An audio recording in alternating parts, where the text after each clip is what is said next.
Детмак продължаваме да го чистим. Община Пловдив има задължение по силата на споразумението, което подписахме пред съда, да обособи помещенията в сградата,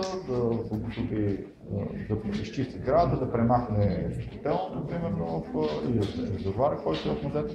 Така че ние работим в тази посока, като сумата, която ще излезе това на общинския бюджет, е около 34-5 хиляди лева, като основно там са средства за материали, за пени, за изграждане. Ще бъде извършен дейността от Пакта Жилфонд, много използваме тази общинска фирма.